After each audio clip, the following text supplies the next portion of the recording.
നമ്മൾ കഴിഞ്ഞ സ്ലൈഡുകളിൽ പഠിച്ചതെന്ന് വെച്ച് കഴിഞ്ഞാൽ ഡിഫറെൻറ്റ് ടൈപ്പ് ഓഫ് ഡാറ്റ സെറ്റാണ്. Training data set, validation data set and testing data set. നമ്മളിപ്പോൾ ട്രെയിനിങ് കണ്ടിന്യൂ ചെയ്യുമ്പോൾ അതിൽ വരുന്ന പ്രശ്നങ്ങളാണ് ഓവർ ഫിറ്റിങ്ങും അണ്ടർ ഫിറ്റിങ്ങും. അതാണ് നമ്മൾ ഈ സെക്ഷനിൽ നോക്കുന്നത്. ഉദാഹരണത്തിന് നമ്മളൊരു ഡാറ്റ സെറ്റ് ഒരു 6 സബ്സെറ്റായിട്ട് സ്പ്ലിറ്റ് ചെയ്ത് വെച്ചിട്ട് നമ്മളൊരു ട്രെയിനിങ് മോഡലുകൾ ക്രിയേറ്റ് ചെയ്യണം. ഇപ്പോൾ ഫസ്റ്റത്തെ ഡയഗ്രം നോക്കുക. അതിൽ നമ്മൾ ഫസ്റ്റ് ഡാറ്റ സെറ്റ് വെച്ചിട്ട് നമ്മളൊരു സിമ്പിൾ മോഡൽ ക്രിയേറ്റ് ചെയ്യാണ് ഒറ്റ ലൈനിൽ നമ്മൾ കാണിച്ചു ചെയ്യുന്നത്. പിന്നെ രണ്ടാമത്തെ സബ്സെറ്റ് എടുത്തു. അപ്പോൾ രണ്ടാം സബ്സെറ്റ് എടുത്ത് കഴിഞ്ഞപ്പോൾ നമുക്ക് അതിൽ 2 ലൈനിലുള്ള സിമ്പിൾ മോഡൽ. പിന്നെ മൂന്നാം സബ്സെറ്റ് എടുത്താണ് മൂന്നാമത്തെ ഡയഗ്രത്തിൽ കാണുന്നത്. പക്ഷേ ഇതൊക്കെ എന്താ പറയുക, ഡിഫറൻസ് വളരെ കുറവായിട്ടാണ് കാണുന്നത്. പിന്നെ നമ്മളതിലൊരു കോംപ്ലക്സ് ആയിട്ടുള്ള മോഡലുകൾ എടുത്തിട്ട് ആണ് ഞാൻ രണ്ടാമത്തെ ലൈനിലുള്ള 3 ഡയഗ്രാം ചെയ്തിട്ടുണ്ട്. അതിൽ ഒരു ഡാറ്റ സെറ്റ് എടുത്തുള്ളൂ, രണ്ടാമത്തെ 2 ഡാറ്റ സെറ്റ് എടുത്തിട്ടുണ്ട്, മൂന്നാമത്തെ 3 ഡാറ്റ സെറ്റ് ഉണ്ട്. അപ്പോൾ ഇതിൻ്റെ അർത്ഥം എന്ന് വെച്ച് കഴിഞ്ഞാൽ നമ്മൾ പല മോഡലുകൾ എടുത്തിട്ട് നമ്മൾ ഡാറ്റ സെറ്റിൽ പല മോഡലുകൾ അപ്ലൈ ചെയ്യുമ്പോൾ നമുക്ക് കിട്ടുന്ന റിസൾട്ട് ഇതായിരിക്കും. പക്ഷേ ഇതായിരിക്കും പല മോഡലുകൾ എടുത്തു കഴിഞ്ഞാൽ ഇങ്ങനെയായിരിക്കും കിട്ടുന്നത്. പക്ഷേ യഥാർത്ഥത്തിൽ നമുക്ക് വേണ്ട മോഡൽ ഇതൊന്നും ആയിരിക്കില്ല.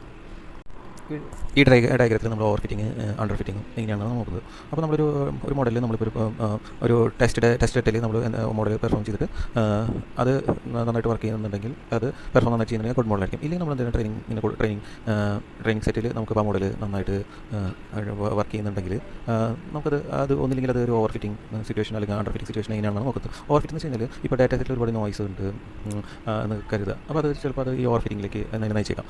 അതുപോലെ തന്നെ ഇപ്പോൾ ഇൻവോൾവ് ടെക്സ് എന്ന് വെച്ചാൽ വളരെ കോംപ്ലക്സ് ആണ്. അപ്പോൾ കോംപ്ലക്സ് ആകുമ്പോൾ തന്നെ ഒരുപാട് ടൈം കൺസ്യൂമിംഗ് ആയിരിക്കും. അങ്ങനെ അത് ഓരോ കാൽക്കുലേഷൻസ് ഓവർ ഫിറ്റിംഗിലോട്ട് പോയേക്കാം. ഈ അണ്ടർ ഫിറ്റിംഗ് എന്ന് വെച്ച് കഴിഞ്ഞാൽ there is a lot of biased ആയിട്ടുള്ള ഇൻഫർമേഷൻസ് ഉണ്ടെങ്കിൽ അത് ഈ അണ്ടർ ഫിറ്റിംഗ് ആവും. ഫോർ എക്സാമ്പിൾ നമ്മൾ ലീനിയർ റിഗ്രഷൻ ഒരു വളരെ കോംപ്ലക്സ് ആയിട്ടുള്ള ഡാറ്റ സെറ്റിൽ നമ്മൾ അപ്ലൈ ചെയ്ത് കഴിഞ്ഞാൽ ലീനിയർ റിഗ്രഷൻ മോഡൽ വളരെ കോംപ്ലക്സ് ആയിട്ടുള്ള ഡാറ്റ സെറ്റിൽ അപ്ലൈ ചെയ്ത് കഴിഞ്ഞാൽ അണ്ടർ ഫിറ്റിംഗ് സാധ്യത. അപ്പോൾ നമ്മൾ ഇതിൻ്റെ ഇടയിൽ നല്ലൊരു ബെസ്റ്റ് ഫിറ്റ് എടുക്കുന്നതാണ് ഒരു ഗുഡ് മോഡൽ എന്ന് പറയുന്നത്. ഇനി നമ്മൾ ട്രെയിനിങ്ങിൽ തന്നെ വേറൊരു അപ്രോച്ചാണ് ഇപ്പോൾ പറഞ്ഞിട്ടുള്ള ഒരു അപ്രോച്ചാണ് നമ്മൾ പഠിക്കുന്നത്. ഇപ്പോൾ നമ്മൾ എല്ലാ ഡാറ്റ സെറ്റും ഇപ്പോൾ ട്രെയിനിങ്ങിൽ ഒറ്റയടിക്ക് നമുക്ക് ട്രെയിനിങ്ങിന് വേണ്ടിയിട്ട് ഉപയോഗിക്കാം. ആ ഡാറ്റ സെറ്റ് മൊത്തത്തിൽ ട്രെയിനിങ്ങിന് വേണ്ടിയിട്ട് ഒറ്റയടിക്ക് ഉപയോഗിക്കുന്നതിനാണ് ഇപ്പോൾ എന്ന് പറയുന്നത്. അതായത് നമുക്ക് ഇതിലൊരു ഫോർവേഡ് പാസും ഒരു ബാക്ക്വേഡ് പാസും ഒരുമിച്ച് ഒരൊറ്റ പാസ്സായിട്ടാണ് കണക്കാക്കുന്നത്. ഫോർ എക്സാമ്പിൾ ഇപ്പോൾ നമുക്കൊരു 1000 സാമ്പിൾസ് ഉണ്ടെന്ന് കരുതാം. അപ്പോൾ 1000 സാമ്പിൾസ് നമ്മൾ 500 ഒക്കെ ആയിട്ട് സ്പ്ലിറ്റ് ചെയ്തിട്ട് അതിനെ നമ്മൾ ഫോർവേഡ് പാസും ബാക്ക്വേഡ് പാസും എന്ന് പറയും. പക്ഷേ ഇതിനെ ഒറ്റ പാസ്സായിട്ടാണ് കരുതുന്നത്. അപ്പോൾ ഇതും ഒരു ട്രെയിനിങ് മോഡലാണ്. വേഷൻ എന്താണെന്ന് വെച്ച് കഴിഞ്ഞാൽ നമ്മളിപ്പോൾ മെഷീൻ ലേണിംഗ് എഞ്ചിനീയേഴ്സ് എന്താ ചെയ്യുന്നത് വെച്ച് കഴിഞ്ഞാൽ നമ്മളിപ്പോൾ ഒരു ഓവർ ഫിറ്റിംഗ് മോഡലും അതിൻ്റെ കോംപ്ലക്സിറ്റിയും നമ്മൾ മനസ്സിലാക്കുന്നതാണ് ഒരു മെഷീൻ ലേണിംഗ് എഞ്ചിനീയറുടെ ജോലി എന്ന് പറയുന്നത്. ഇപ്പോൾ ഒരു മോഡൽ എന്താ പറയുക, ഒരു മോഡൽ വളരെ കോംപ്ലക്സ് അല്ല എന്ന് കരുതുക, വളരെ സിമ്പിൾ ആയിട്ടുള്ള ഒരു മോഡലാണ് കരുതുക. അപ്പോൾ ആ സിമ്പിളായിട്ടുള്ള മോഡലുകളിൽ നമുക്കിപ്പോൾ നമ്മുടെ ഡാറ്റ സെറ്റിലുള്ള വളരെ കോംപ്ലക്സ് ആയിട്ടുള്ള കാര്യങ്ങളൊന്നും മനസ്സിലാക്കിയെടുക്കാൻ പറ്റിയെന്ന് വരില്ല. അപ്പോൾ അത് എന്താ പറയുക, ഒരു അണ്ടർ ഫിറ്റഡ് മോഡലായിരിക്കും. അതേ സമയത്ത് നമുക്കിപ്പോൾ വളരെ കോംപ്ലക്സ് ആയിട്ടുള്ളൊരു മോഡൽ, വളരെ കോംപ്ലക്സ് ആയിട്ടുള്ള ഒരു മോഡലാണ്. പക്ഷേ നമുക്ക് വളരെ ലിമിറ്റഡ് ആയിട്ടുള്ള ഡാറ്റ സെറ്റേ ഉള്ളൂ കൊടുക്കാനായിട്ടുള്ളൂ. അപ്പോൾ അവിടെ നമുക്കൊരു risk of over fitting risk ഉണ്ട്.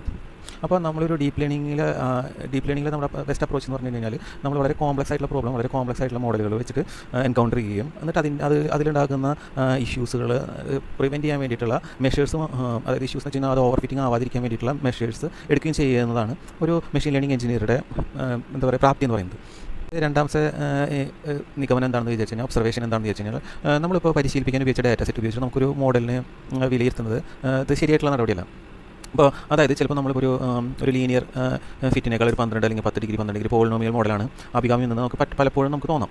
അപ്പോൾ അതുകൊണ്ട് നമുക്കിപ്പോൾ മുഴുവൻ ഡാറ്റ സെറ്റും നമ്മൾ ഒരിക്കലും ഒരു മോഡലിനെ പരിശീലിപ്പിക്കാൻ ഉപയോഗിക്കില്ല. പകരം നമ്മൾ ആ ഡാറ്റ സെറ്റിനെ ട്രെയിനിങ് സെറ്റ്, ടെസ്റ്റിംഗ് സെറ്റ് എന്നുള്ള രീതിയിൽ ഡിവൈഡ് ചെയ്തിരിക്കും. ഒരു 70:30, 80:20 എന്നുള്ള രീതിയിൽ നമ്മളത് ഡിവൈഡ് ചെയ്തിട്ടായിരിക്കും ഇതിനെ ട്രെയിൻ ചെയ്യുന്നത്. അപ്പോൾ ഇത് ട്രെയിൻ ചെയ്ത് കഴിഞ്ഞാൽ നമുക്ക് എപ്പോഴും ഇതെങ്ങനെ വർക്ക് ചെയ്യുന്നതെന്ന് ട്രെയിൻ ചെയ്തതിന് ശേഷം ഇതൊരു ടെസ്റ്റ് ഡാറ്റയിൽ എങ്ങനെ വർക്ക് ചെയ്യുന്നു എന്നുള്ളത് നമുക്കൊന്ന് ഇവാലുവേറ്റ് ചെയ്ത് മനസ്സിലാക്കാൻ സാധിക്കും.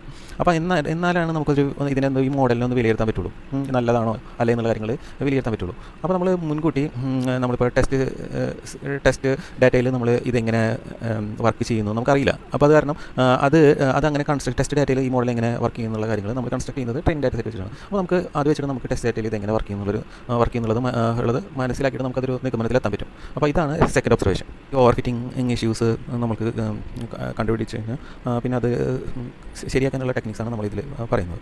ഇപ്പോൾ L2 L1 റെഗുലറൈസേഷൻ റെഗുലൈസേഷൻ അതൊരു ടെക്നിക്കാണ്. നമ്മൾ L1 L2 റെഗുലൈസേഷനൊക്കെ നമ്മൾ മുന്നത്തെ സെക്ഷനിൽ പഠിച്ചിട്ടുണ്ട്. കൂടുതലായിട്ട് അറിയണമെങ്കിൽ ആ സെക്ഷനിൽ പോയി പഠിക്കാം. പിന്നെ ഡാറ്റ മാനേജ്മെൻറ്റ് വെച്ച് കഴിഞ്ഞാൽ ഡാറ്റ വളരെ ക്ലീൻ ആയിട്ട് അൺനെസറി ആയിട്ടുള്ള ഡാറ്റകളൊക്കെ ഒഴിവാക്കിയിട്ട് വളരെ ക്ലീൻ ആയിട്ടുള്ള ഡാറ്റ കൊടുക്കുകയാണ്.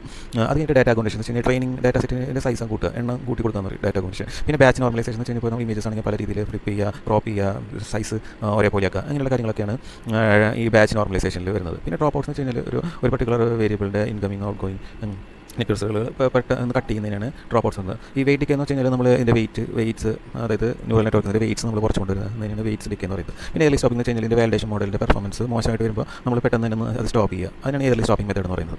ഈ സെക്ഷനിൽ നമ്മളിപ്പോൾ ഡാറ്റ സെറ്റ് എന്താണെന്ന് പറഞ്ഞാൽ അത് എങ്ങനെ സ്പ്ലിറ്റ് ചെയ്യാമെന്ന് പഠിച്ചു. പിന്നെ ട്രെയിനിങ്ങും ടെസ്റ്റിംഗ് ഡാറ്റ എന്താണെന്ന് പഠിച്ചു. ഓവർ ഫിറ്റിംഗ് അണ്ടർ ഫിറ്റിംഗ് എന്താണെന്ന് പഠിച്ചു. ഓവർ ഫിറ്റിംഗ് എൻകൗണ്ടർ ചെയ്യുമ്പോൾ നമ്മൾ അതിനുള്ള സൊല്യൂഷൻസ് എന്തൊക്കെയാണ് നമ്മൾ പഠിച്ചു.